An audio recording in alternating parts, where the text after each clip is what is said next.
what's this whole training for? What's this whole lifting and more weight and more weight and more weight? Why are we doing this? Hello, this is JC Santana coming to you from the Institute of Human Performance in sunny South Florida. Thank you for watching this video on YouTube. If you like it, you know the deal. Subscribe, hit the button, hit the bell, do the like, do the heart, the whole thing, man. Why are we doing this? If training is supposed to nurture the body, it's not supposed to tear the body up. And we know that the training is what destroys athletes. It's not the play. It's the training. So we got to go, if we're the ones doing the damage, then we have to ask the question again. Is it necessary? Nobody's even asked that question. Everybody assumes that it's necessary to brutalize your body so you can perform better. Maybe it's a belief. And trust me, that's the placebo. If it's a belief, then if you don't train yourself, and fighters are notorious for this, if they're not going in suffering and brutalized, they don't feel like they're worthy of victory. Because that is a warrior mentality. That is a mentality of suffering, self-punishment, for the sake of glory, for the sake of country, for the sake of whatever.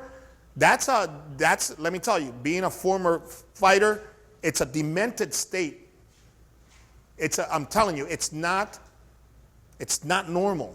It's not normal to brutalize somebody and then shake their hands. It's not normal. You gotta be kind of, something has to be a little distorted. I'm not saying that they're bad people or that they're messed up. No, it's just your mentality is, you're indoctrinated into a world that's different.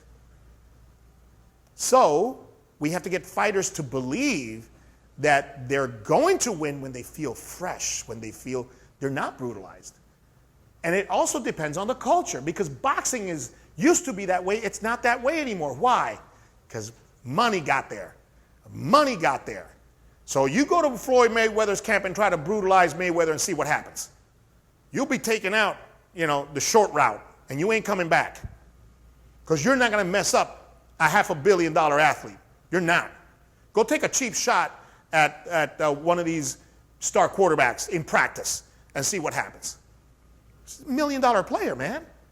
But where there's no money, they don't take care of Ferraris. They take Ferraris and they take them because they don't know. They don't know what a Ferrari is. So they take the Ferrari out and they take it to the beach and they get it full of sand and they don't know what it is. They don't know the value. As we get into $1 million fights and people getting hurt, missing $5, $20 million fights, Dana White's going to wake up and go, wait a minute, that PI, we got to do something because we're losing money. When they start to lose money is when they're moved. Until now, train 7 days a week, 3 times a day, and if you're all ugly and beat up, even better. You're doing good work. So we got to look at some of these questionable methods. You overhead squatted, rotational training, stiff training, box jumps, all the stuff. The Nordic hamstring is the new baby on the block now. I think it sucks as well. Olympic lifts, BOSU, balance, all that good stuff. So let's look at some of these YouTube famous modalities. And this, it's fun. Overhead squat. I'm going to do one of these. I'm working on that right now. Boy, have I found stuff. Wait till I do the 2-hour overhead squat thing. Not everybody's built for that, guys. Okay? This is what you get most of the time. Okay? And then this. Let's take something that's totally unnatural, that's good for nothing, and do it on top of a BOSU ball, because then it'll become functional. It's like, what are they thinking? What is that doing? And then rotational, not bad, but why do we not do this, guys? Why do we not do this? They take a great exercise. What's this called? A pull-off press? What is it? How do you? Pull-off press. Great exercise. Pull-off press. I don't do it, but it's a great exercise. Okay, great. Why do we not do that here? Why do you not load that way? We talked about it. Come on.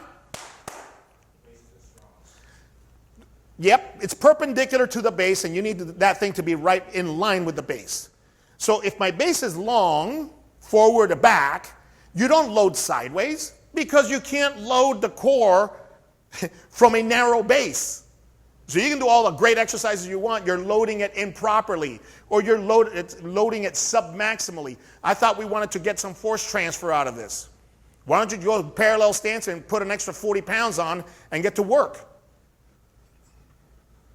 Okay? So these are just things that we need to do. And same thing here. Great exercise. Hey, look, I used to do that lunge, rotational lunge too. I used to do it. But I can't do it with much weight. And the whole idea is to get enough weight where I feel some transference. And so, okay, let's throw some ball from a weak stance. As a matter of fact, why don't we get on top of a Bosu ball, okay, and throw? And what is this? Okay, so look at this. What's wrong with this? What's wrong with this picture? Okay.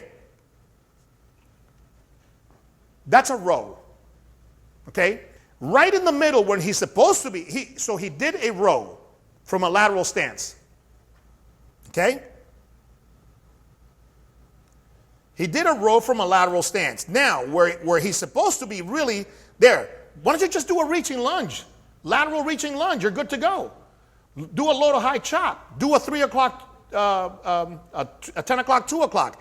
But what happens is he pulls, then when he's supposed to be loading, guess what he's got? Momentum. So he pulls strong, rotates with momentum, and then pushes under load. Then he pushes under load. So he doesn't have a single arm push. He doesn't have a single arm row, and he doesn't have a rotation. So he's got nothing. He can burn calories, and it's better than nothing, but he's not getting the juice out of the stuff, because at the moment when he needs to load it, which is during rotation, he's turning with momentum. So he's really doing an active pull and a push from a compromised position. Just some of the things you got to look at. And then this.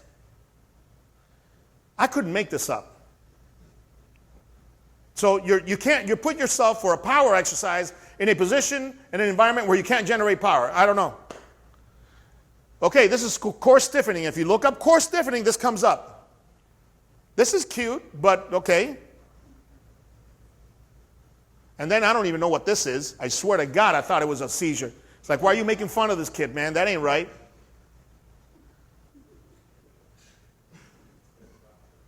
And then, okay, core stiffness here from what? Again, you're not in a stable place where you can generate power. Now, watch this. This is insane. That is the world record box jump. Look at this. That's not a lot of squat. And his toes he's jumping from the toes. He's jumping from the toes. So if you look at that. Okay, now he loads. He starts transferring there. His heels, if they touch the ground, they're probably up like 1/8 of an inch already, because you can see he's already boom. And we already know the problems with the box jumps. There's more hip flexion. Well, there's an equal amount of hip flexion, and the thing is that most people don't even extend the hip fully because they're so preoccupied. And then you have these numbnuts over here. They're trying to do this tired. And then, of course, let's do it for age-appropriate people, right? Because he needs a box jump. This is Brett Contreras. And he likes, in all fairness, you'll say, well, he's not straight. In all fairness, he does like a little hip flexion to lengthen the hamstrings and glute, and that's fine. My whole idea is, why are you doing this? This is not the way the hamstrings work. Sorry, it's not the hamstring. Well, the studies can show that a knee extension on a machine will improve my father, who's 88, but that's not the point, is it? The point is it the best exercise for my dad, and is it transferable? If you do this to a hamstring, it can only get better, but who can do this? This is like doing an iron cross to improve shoulder stability. Are you kidding me? Seriously? Number one, wrong action. Number two, nobody can do it. So people who can't do it, let's work eccentrics. I thought eccentrics was advanced training. So if you can't do a Nordic thing, eccentrically do it. Hold as much as you can and then drop to your hands. Then they got a bunch of bands and stuff that they attach to the upper body and then tie. It's like, what are you guys doing? If you want to train the hamstrings for hypertrophy, go to a hamstring curl machine, man.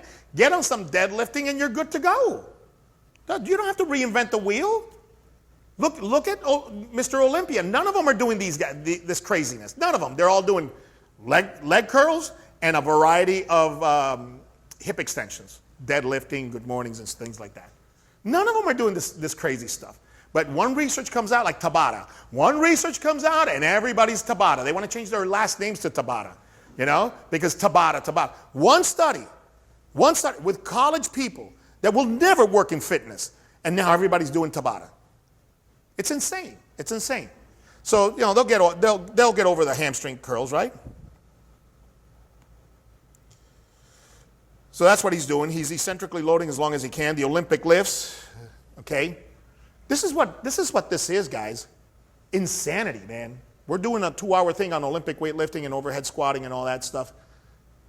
The type of structure that you need to get away with this is insane. This is not for the majority of the people. This is what it looks like when you try to start doing this with people that in fitness. This is not the right thing. Even practice, this is how. You want to know why? Because they're doing this thing in an exhaustive state. This is what this looks like in fitness. Hey, man. And the Bosu ball for plyometrics and power? Are you insane? What is that?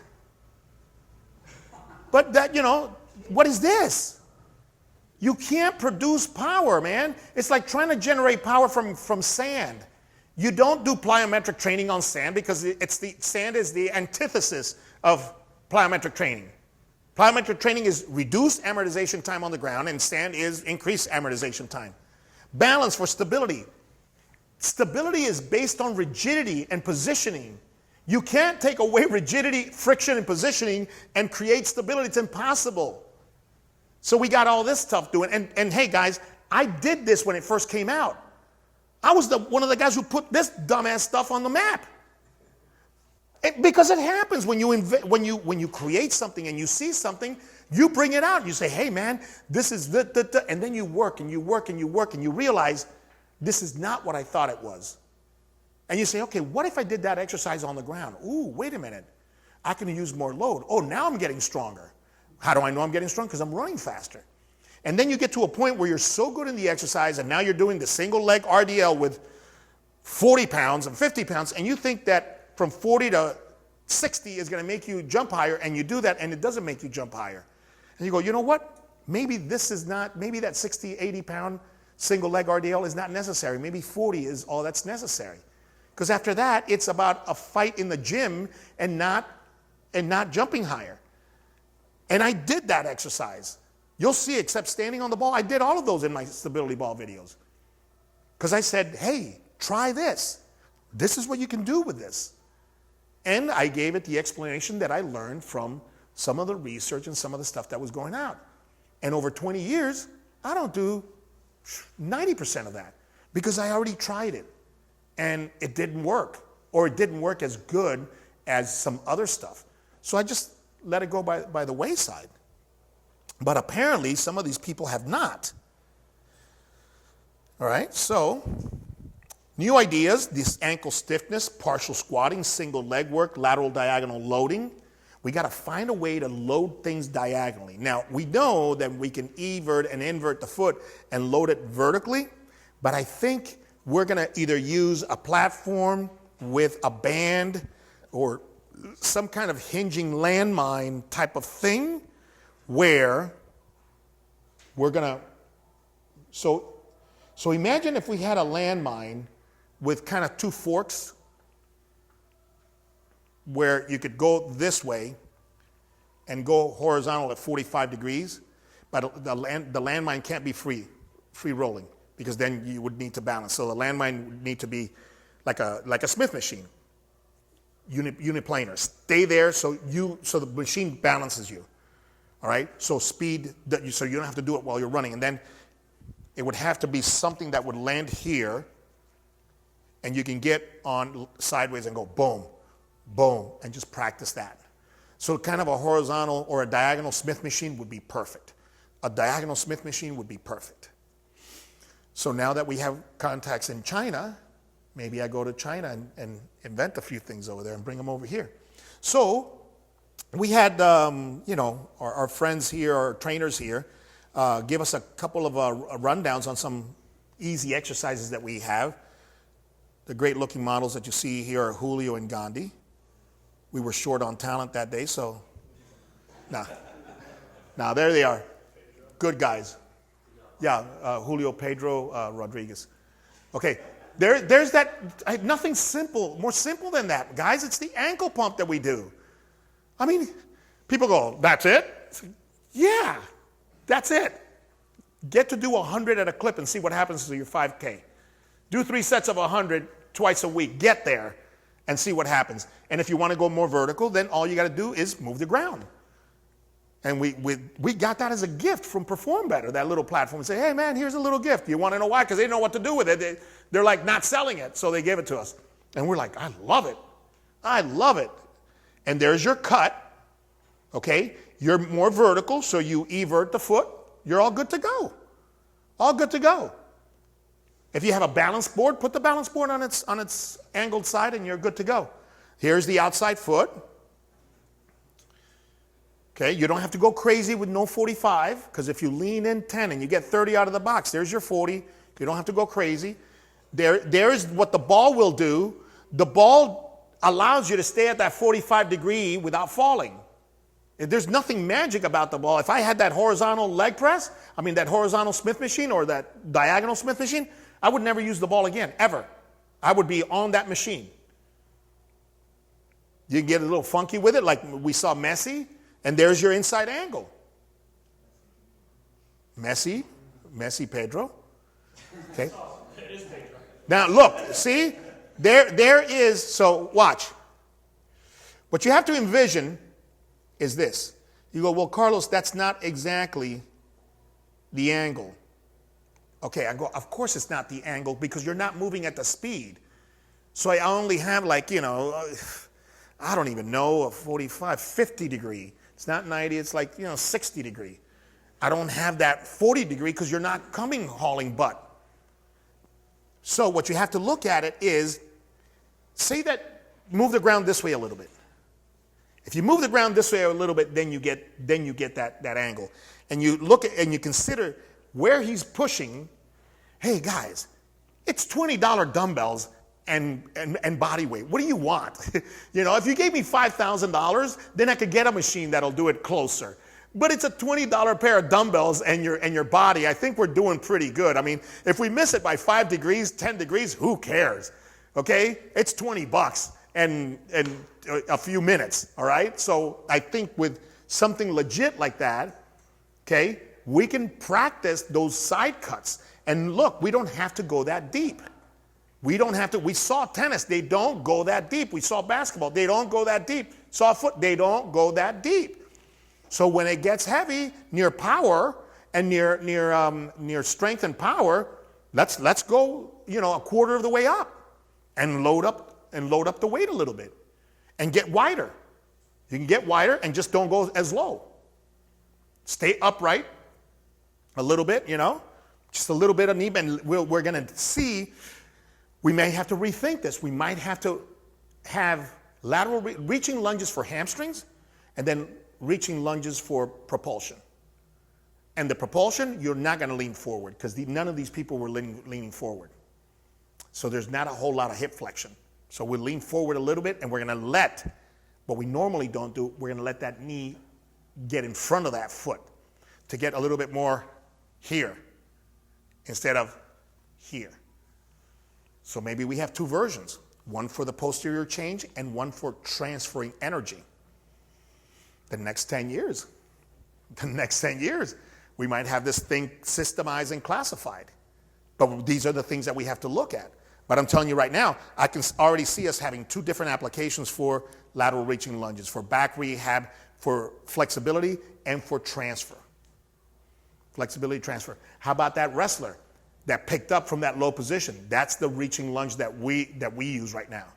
But the changes of direction, transfer of forces, and deceleration at terminal extension, That's not the one we're using now, and we gotta start experimenting with it. So there's a new direction. Right now, we're just turning 2 degrees. You give us 5 years, we're gonna be here. We're gonna be here. It's gonna be a different training system.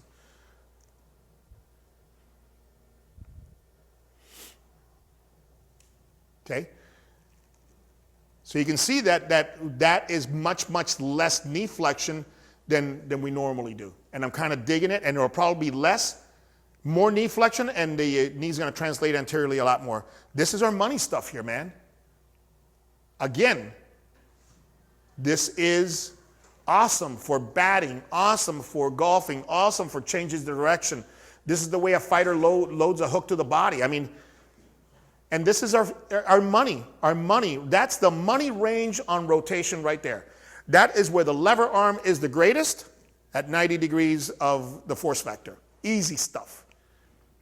And then, of course, if you do the one arm and you do it in the 3 planes of motion that we do it with the 3D, you can get any development you want. So you can turn some of this functional stuff, which is now the functional bodybuilding model that we're putting together in Ecuador. Now, talk about rotation. You know, we have my friend and colleague, very respected, Mike Boyle. And he's a good man. I saw him in China. I'm very happy he made it through. He had some physical challenges, and he came through all right, and I'm very happy for that because he's a good man. He's led the industry for many years, and we don't agree on certain things. We got this anti-rotation going in and this fear of rotation, like we had the fear of the knee position, and now we're seeing that the knee goes over the foot for the maximum power generation or power transfer. The knee goes over the foot, and we're pushing from the balls of the feet. So we're seeing everything change, all right? Look at his hip, his SI joint.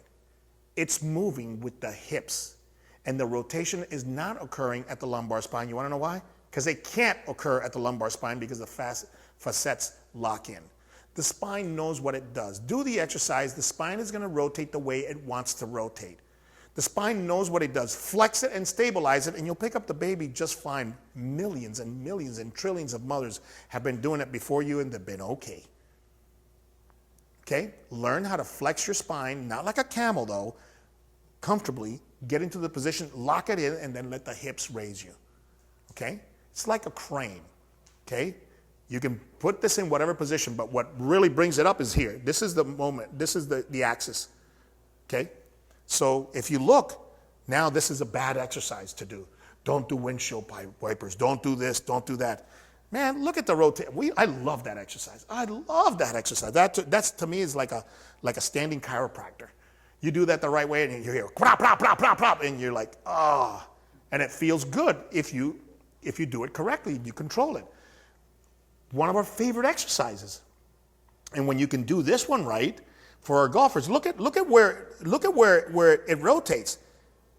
If you just lock it in place, okay, the shirt will tell you where it's rotating. Look at his spine. Look at his lumbar spine in line with the pants. His rotation occurs all at the thoracic spine, right there. Look at this lumbar spine and the pants. It doesn't move. You don't see any wrinkling at the pant line because there's no rotation there.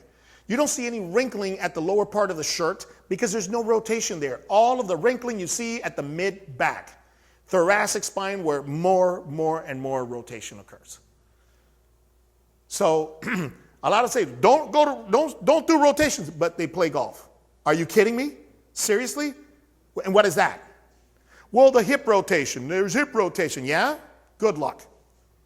So we teach the spine how to rotate, and we don't worry about the lumbar spine because the lumbar spine takes care of itself. That's like worrying about the cranium breaking.